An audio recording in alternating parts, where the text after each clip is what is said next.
Tonight, we report on a court ruling on a man with multiple sex crime convictions and a road closure in Moses Lake. What's happening in sports, Bob? Moses Lake baseball captures the Big 9 conference and Warden softball takes 2 from Riverview. Stay tuned and I'll tell you how it happened. Here's a peek at our Weather Center forecast.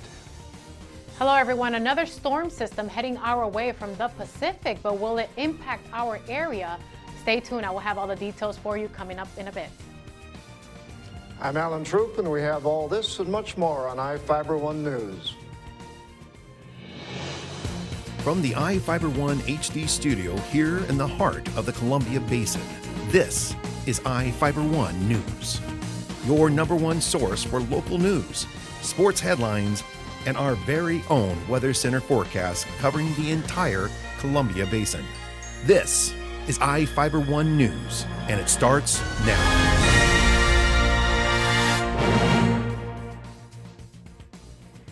An appeals court ruled a man with 4 sex crime convictions before he was 18 can be put into a mental institution. The Washington State Court of Appeals ruled the law allowing the Grant County prosecutors to commit Ernesto Leyva was constitutional. His juvenile crimes could be used in his trial, and he was allowed to present his defense. Leyva's criminal convictions started when he was 14, when he pleaded guilty to indecent exposure twice. Leyva molested 2 girls at his church within the same year, and when he was staying with the family during the treatment portion of a past sentence, he raped the family's 16-year-old daughter. When Leyva was 18, prosecutors petitioned to commit Leyva as a sexually violent predator, meaning a combination of mental illness and prior convictions for sexual misconduct made him a danger to the community. A jury agreed in 2012 and found Leyva should be committed, and the appeals court upheld their decision. Moses Lake is preparing for road work tonight. Reporter Jeff Chu has the details. Part of a closed mile-long section of Road N Northeast north of Moses Lake was scheduled to be blasted late today. Tomer Construction of Ephrata is excavating the section of Road N between Roads 8 and 9 Northeast to make way for pavement.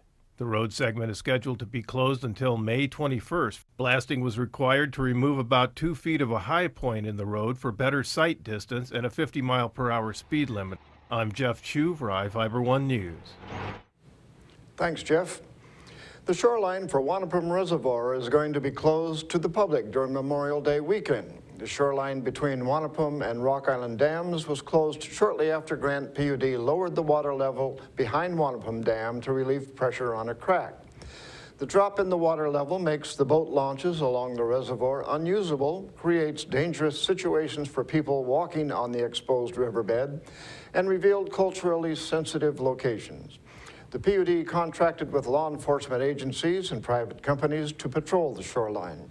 Several recreation sites at the Priest Rapids Reservoir are going to be open on Memorial Day weekend, including the Priest Rapids Recreation Area and Wanapum Lower Boat Launch.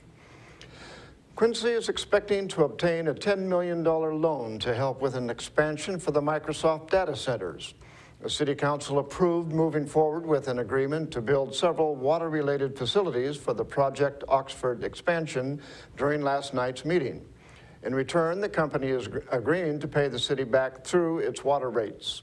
The project will include a water softener building, several pressurized pipes, and 2 fiber conduit routes.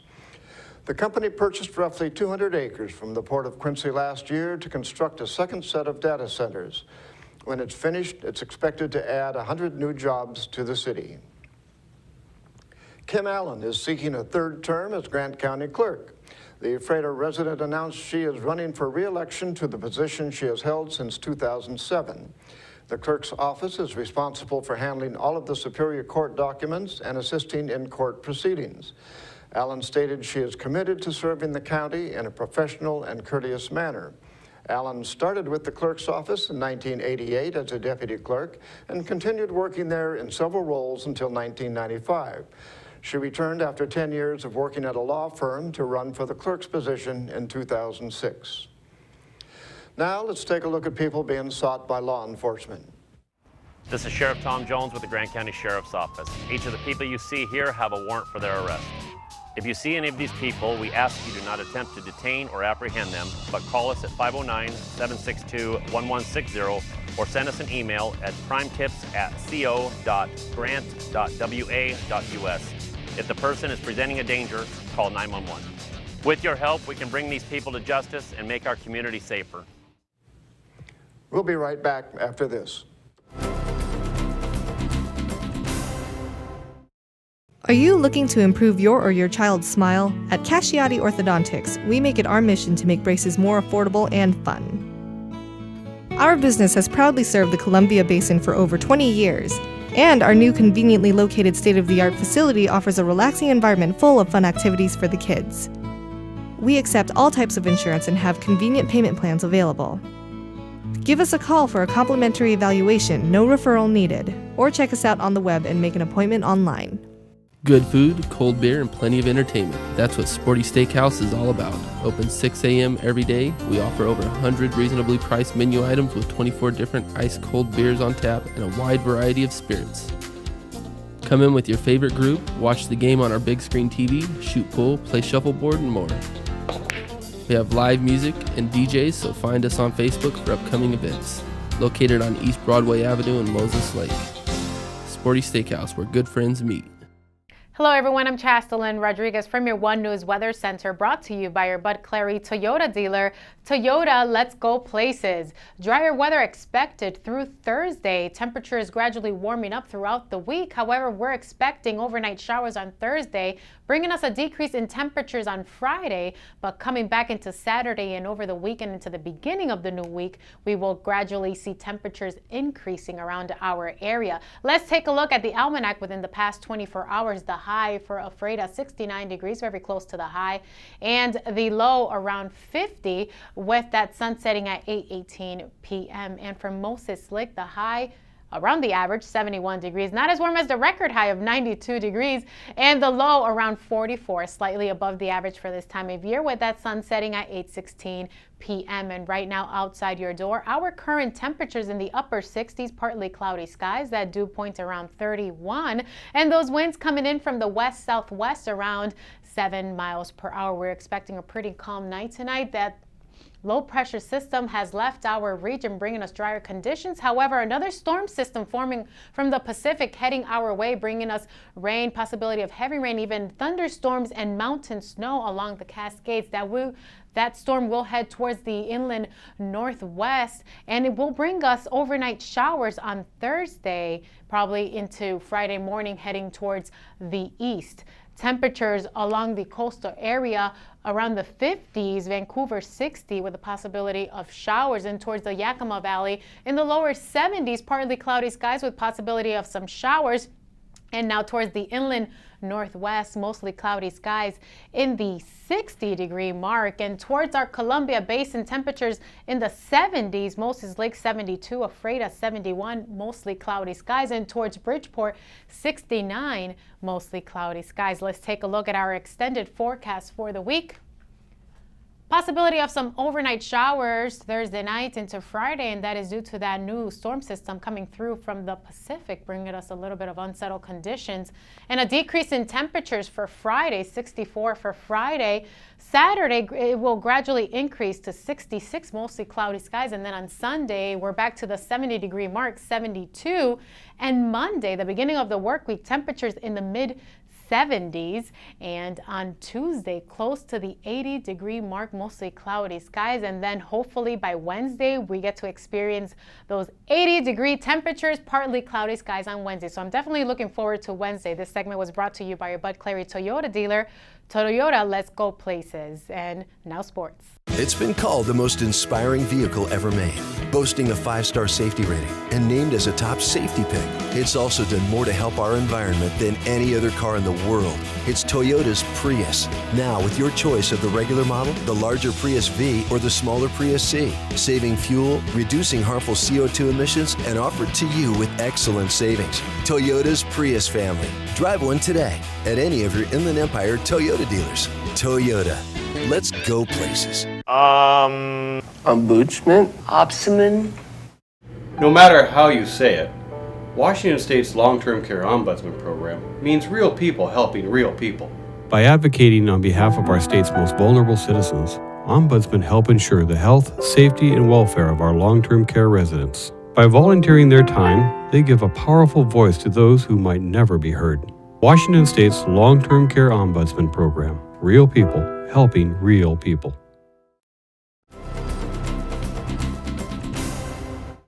Welcome back. I'm Bob Kirkpatrick with today's local sports. A 5-4 come-from-behind win over Wenatchee at home last night clinched the Columbia Basin Big 9 title for the Moses Lake Chiefs. The Panthers scored 3 runs on a pass ball and a ground out to break a scoreless tie in the top of the 5th inning. Moses Lake loaded the bases in the bottom of the frame and then got back-to-back doubles by Brett Mosier and Eric Huberdeau to take a 4-3 lead. Wenatchee threatened in the top of the 6th with 2 on and no out, but was unable to bring a runner across the plate. The Panthers were down to their last out with a runner on second in the top of the 7th, but a hard-hit grounder to second baseman Jaime Vela was too hard to handle, and Wenatchee tied things up 4-4. Ryan Pena led off the bottom of the frame with a double and came around to score the winning run on a one-out single by Cole Raymond to give Moses Lake the league championship. The Chiefs finished out the regular season with a doubleheader at home Friday with Wenatchee. The Wharton Cougars softball team took 2 games from Riverview at home Tuesday to move to 8-2 in the 1A SCAC East Conference standings. Wharton dominated both contests on the afternoon, taking the first 11-4 and the second 14-4. The Cougars trailed 2-1 after 2.5 innings of play in Game 1, but rallied for 5 runs in the bottom of the 3rd to go up top 6-1. Wharton added 3 in the 4th and 2 in the 6th to win going away.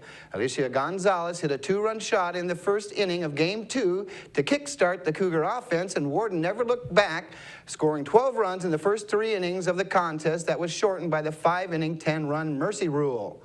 Elia Enrique got the win in the circle in both games.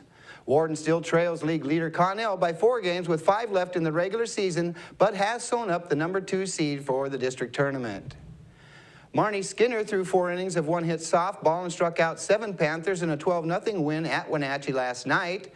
Moses Lake raced out to a 5-0 lead after 1 inning of action, added 3 in the 3rd and 4 in the 4th to cruise to the win. The Quincy Jacks had an opportunity to wrap up Caribou Trail League title at home last night, but they'll have to wait 1 more game to try and accomplish that feat.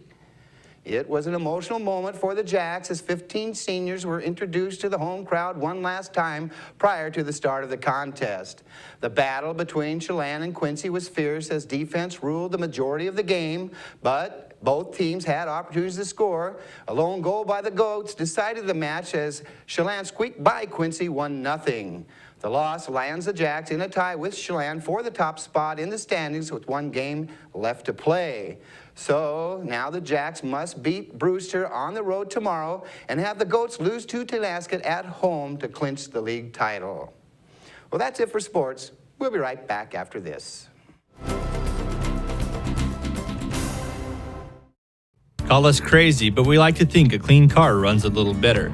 Increase the value of your truck, car, boat, or RV at Avila Detailing in Moses Lake by giving it that special look you've been waiting for. Beat the heat with tinted windows. Let us shampoo or reupholster the inside of your ride. You've put in a lot of miles this summer. Isn't it about time for a tune-up? And keep in mind that we offer free pickup and drop-off. Like us on Facebook for our weekly specials. Avila Detailing in Moses Lake. Give your ride what it deserves. What's important at Eagle Home Mortgage is taking care of our clients, being honest, and doing loans full of integrity. We understand that every borrower situation is unique. We offer a variety of products to help meet individual requirements. What sets us apart is that we get things done, and we get things done at a fast pace. It doesn't take days and days. Se habla español.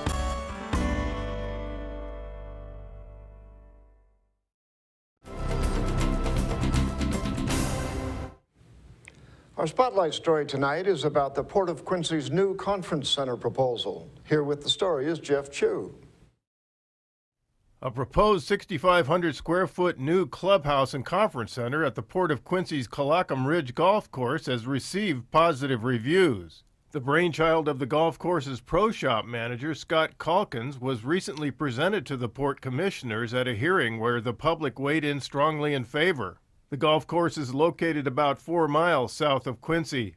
Calkins, who manages the port's existing 1,400 square foot clubhouse that seats about 25 inside its restaurant, talked about where the vision originated. Phone calls, from everything from people looking for a facility to do a wedding reception to a class reunion to small businesses that needed to have a space to do a safety meeting.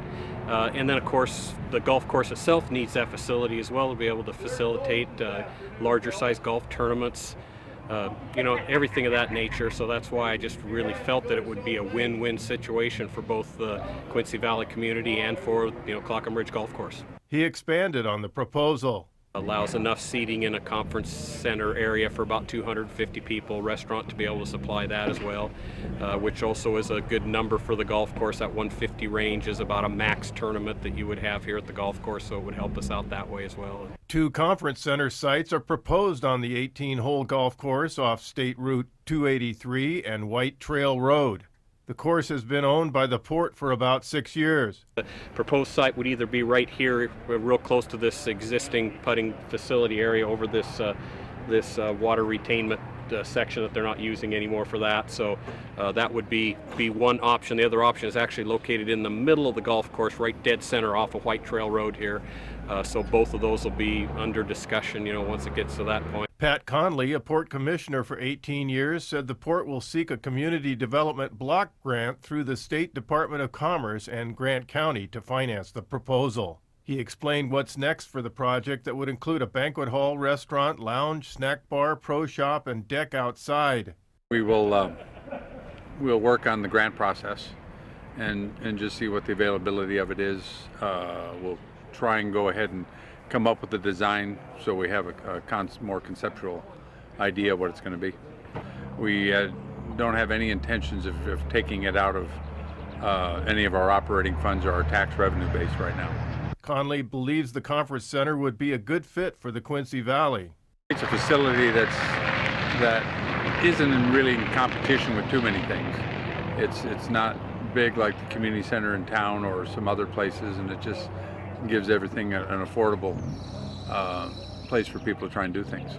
I'm Jeff Chu for iFIBER 1 News. We will be right back after this.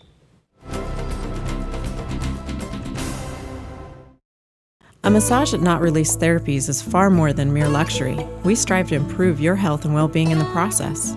The stress of everyday life adds up and can cause depression, even bodily harm. That's why our professionals make it their mission to rejuvenate your body and mind. Enjoy the benefits of body wraps, sunless airbrush tanning, aroma steam therapy, and much more. In our opinion, everyone deserves a day of relaxation and peace of mind. Not Release Therapies in Moses Lake, where relaxation means good health.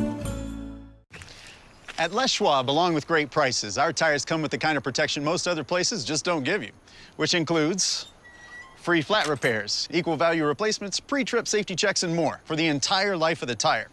With the other guys, well, you just never know. So why is free protection on your tires good to have? Lifetime protection. That's our best tire value promise. Les Schwab, doing the right thing since 1952. Welcome back. Big Bend Community College is receiving a group of students from the Japanese Agriculture Training Program for intensive study of the English language and American agriculture. People are encouraged to invite trainees for a visit to their homes for lunch or dinner, a tradition practiced for 49 years. Trainees will stay at Big Bend Community College until May 30th when they depart for their host farms. Host families provide transportation to and from the Big Bend residence halls. Trainees are starting an 18-month stay in the U.S., and most of them are getting their first exposure to American culture. Local families take trainees on outings like sightseeing, bowling, and various outdoor activities. After studying at the college, trainees move to host farms throughout the U.S. To make arrangements to host trainees, you can contact Teresa Matthews at 509-793-2297. In Northwest news, a Seattle mom thought her child's bloated stomach was caused by gas, but as Elisa Jaffe reports, the diagnosis was much worse. Sweetheart, you're breaking my not heart in yet. right now. Keenan Sanders says her first baby was a breeze. Her daughter Layton's first weeks have been heartbreaking. She has tubes and drains, and she's fed through bags of nutrition. This Kirkland couple thought their baby's bloated belly was gas, but discovered it was a fast-growing tumor the size of a cantaloupe. It had attached itself to almost every organ in her entire body. Layton's undergone 6 surgeries this past week. Doctors at Children's have removed the newborn's tumor, intestines, bowels, gallbladder, part of her pancreas, colon, and stomach. It's too much for her parents to take in all at once. All I'm doing, I'm taking one thing at a time, and I'm begging for her liver to get better. Don't cry. Layton cries with her eyes. Tubes silence the sound. Or you can see it on her face, and it's just excruciating. It's just. The Sanders are holding vigil by their baby's side in ICU, knowing she needs to get healthier You get all better, okay? and overcome obstacles before they can talk transplants and reconstruction. There's still a long battle to go, and it's tough. It's really tough. Some of the family's fears have been softened by an outpouring of community support. A friend surprised them by setting up a GoFundMe campaign to help with household expenses. It's reached more than 13 grand. The real comfort has come in the fact that these people all care about our daughter so much. The money gives them one less thing to worry about, while their baby fights for her life. She's just been a fighter. She's trying to pull through. She's trying to pull through as best she can. Maybe it was all the sales. A cow on the loose decided to do some window shopping at a California strip mall. Police and ranchers steered the cow to the Elk Grove Boulevard shopping center to get her away from the highway. She didn't seem to mind peeking into the windows of several stores. Authorities managed to capture her in a work yard, but she broke free and headed right back to the shopping center. It took a man on horseback with a lasso to finally corner and corral her. It's unclear where she escaped from. And that's going to do it for us here at iFIBER 1 News. We want to thank you for watching. We'll see you again tomorrow.